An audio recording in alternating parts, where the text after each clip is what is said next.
Chelsea are making moves but also making decisions. The verbal enquiry has gone in for Malick Fofana, the 50 million rated Belgian winger. Nico Williams, interest has cooled down.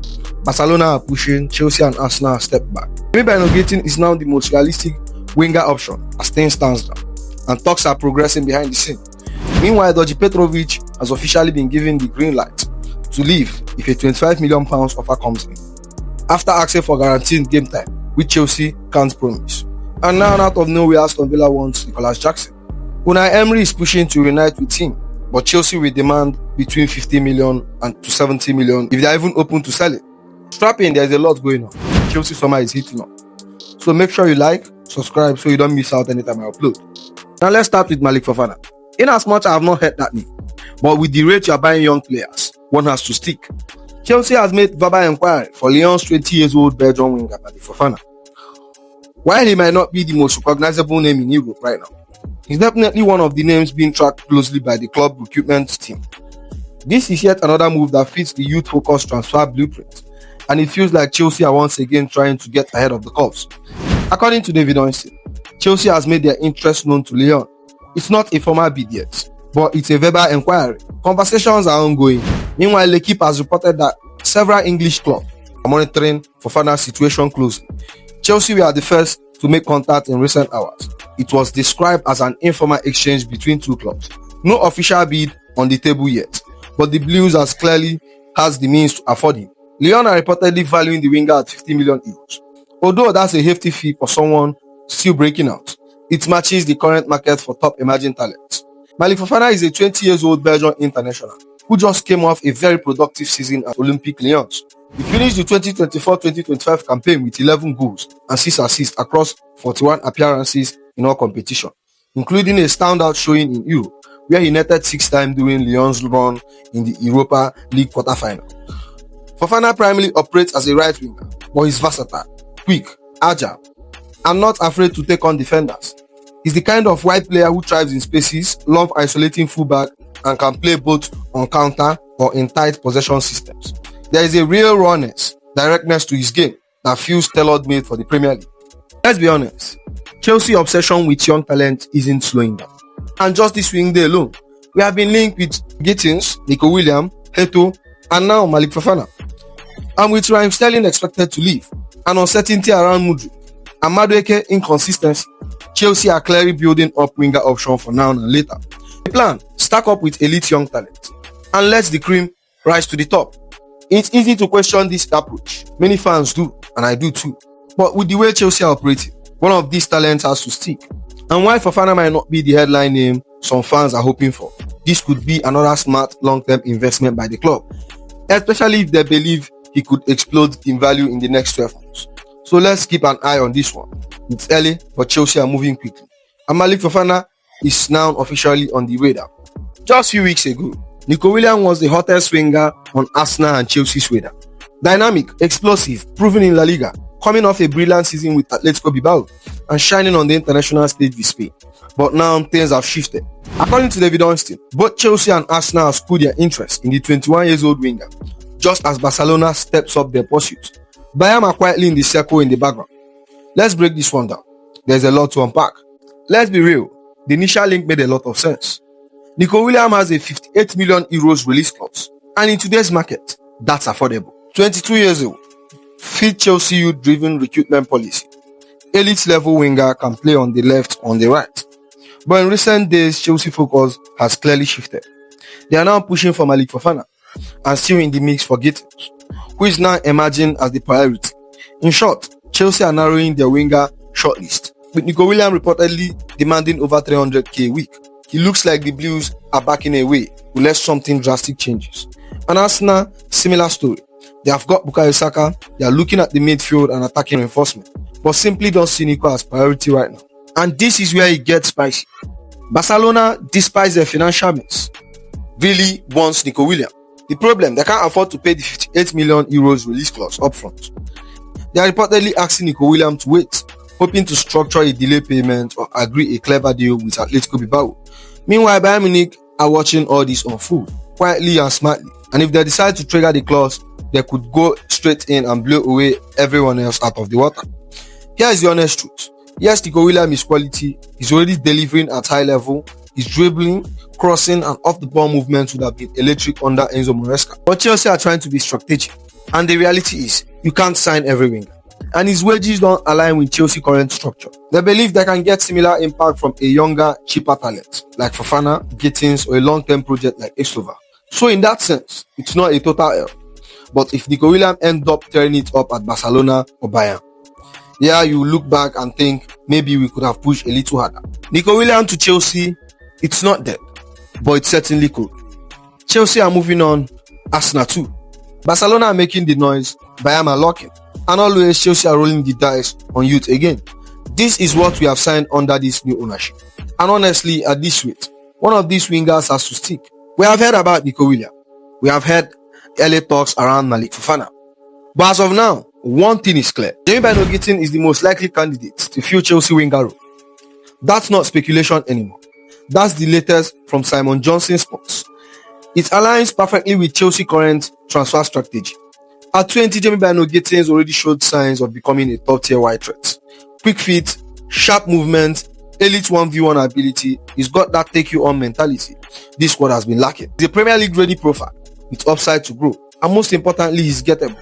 Dortmund are open to negotiation and Chelsea youth-first recruitment structure makes that very logical fit. But Gittens isn't the only one on the club list. According to Simon Johnson, Chelsea are also weighing up other options to meet both broader attacking needs, not just outright. Among those considered, Nikico, still just 22 and remains a long-term Chelsea target. He didn't explode in League One as expected, but there is a clear belief in his potential. Frankfurt may be open to deal if the price is right. Mohamed Kudus, a Swiss army knife of an attacker, can play wide as a 10 or even deeper. Physically dominant, technically clean, Premier League proven, and after 2 years at West Ham, but praying him away won't be easy. His price would be a steep. Djordje Petrovic quietly had a fantastic season at Brighton, versatile, composed with that Brazilian flair.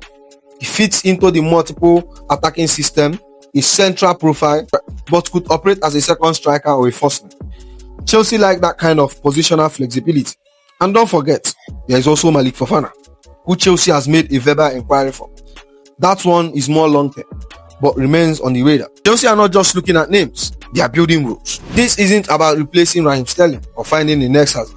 This is about adding dynamism, finding press-resistant forwards, getting tactical flexibility from Maresca's system, and yes, finally building a proper squad depth for a long season. Gittens is the most realistic winger. Nikico adds depth up front. Kudus gives us power and versatility. Djordje Petrovic gives us something different. A first 9/10 hybrid. It might not be the headline window fans dreamed of, but if Chelsea pull off a smart combination like Gittens plus Kudus or Gittens plus Nikico, that would be a serious step forward reshaping our front line.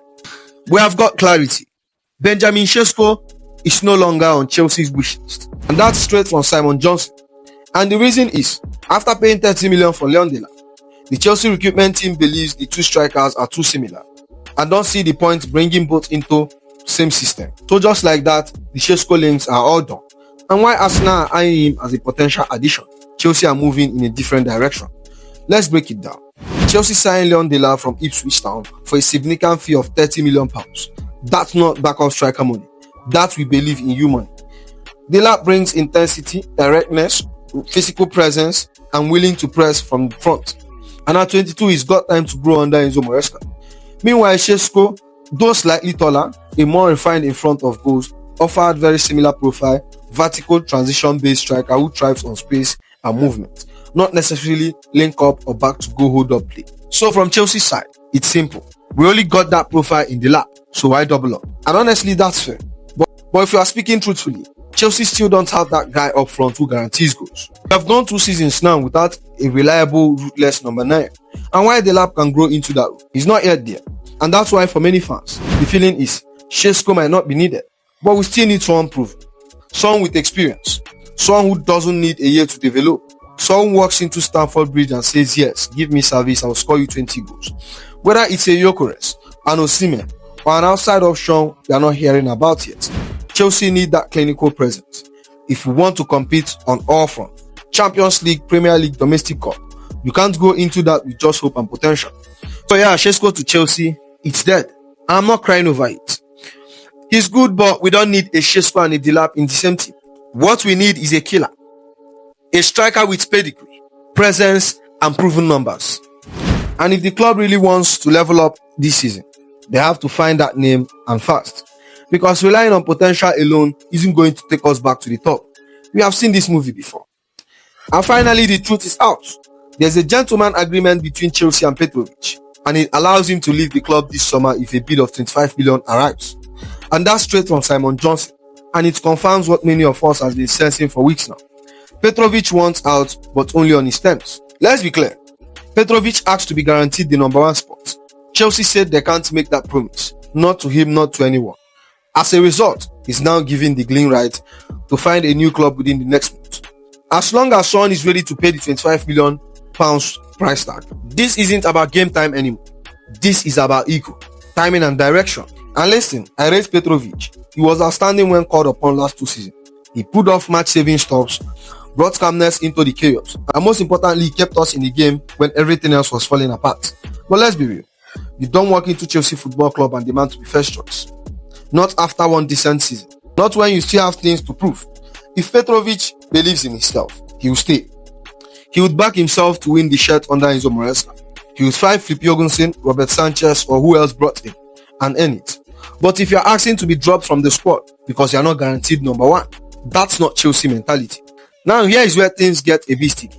Why Petrovic demand might feel entitled? He's not totally wrong for feeling unsure. Let's not act like Robert Sanchez has been convincing. Let's not act like Jorgensen has locked anything down. Chelsea goalkeeping situation is still wide open, and the uncertainty isn't just hurting Petrovic, it's hurting the whole backline.